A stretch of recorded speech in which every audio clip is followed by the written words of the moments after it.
Presiden Jokowi lindungi keselamatan pekerja migran Indonesia. Upaya meningkatkan perlindungan keselamatan terhadap pekerja migran Indonesia menjadi salah satu perhatian besar Presiden Jokowi. Ia menyadari bahwa PMI bukan hanya pahlawan bagi kesejahteraan finansial keluarganya, tapi pahlawan bagi negara. Kepedulian Presiden Jokowi terlihat sekali saat ia melepaskan para pekerja migran Indonesia, PMI, melalui skema Government to Government, ke Korea Selatan di Hotel El Royal, Jakarta, tanggal 17 Oktober tahun 2022. Dalam pelepasan itu, Jokowi menegaskan, pertama, soal kompetensi, keterampilan, pendidikan, dan semangat tinggi. Jokowi ingin semua PMI wajib memiliki kompetensi. Sebab itu, pembekalan keterampilan adalah sebuah keniscayaan. Tidak boleh ada PMI yang berangkat tanpa skill apapun. Penegasan Jokowi soal SDM PMI ini penting diperhatikan. Sebab PMI tanpa dibekali keterampilan, itu hanya akan menjadi masalah. Banyak kasus-kasus pekerja migran yang akhirnya kerja serabutan di luar negeri, ada yang dipulangkan dan banyak hal-hal tak menyenangkan lainnya. Ini tak boleh terulang.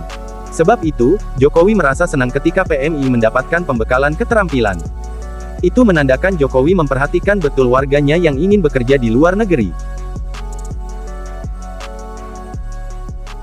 Saya lihat tadi, semangatnya betul-betul sebuah semangat yang optimis. Saya senang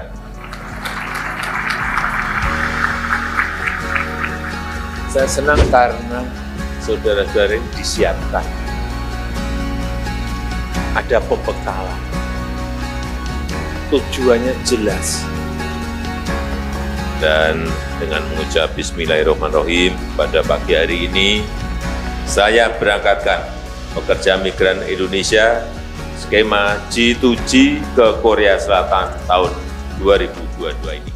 Jokowi menegaskan agar seluruh PMI harus jelas tercatat, terdata, dan terpantau keberadaan mereka di luar negeri.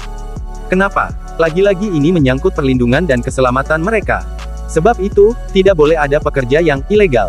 Saat ini, jumlah PMI di luar negeri kurang lebih 9 juta orang. Sedangkan pekerja yang legal secara hukum baru separuhnya. Tentu ini jadi PR bagi pemerintah yang akan terus berupaya agar mereka, para PMI segera tercatat legal secara hukum. Jokowi mengimbau kepada BP2MI untuk terus mencatat para PMI. Bahkan instruksi ini sudah seringkali ditegaskan oleh Jokowi sejak 2 tahun yang lalu.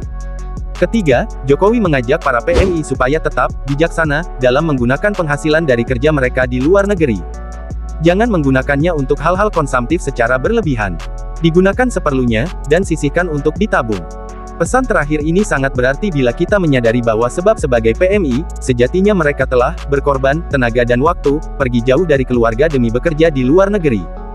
Mereka ada tujuan, dan salah satu tujuan utamanya adalah bisa membantu finansial keluarga.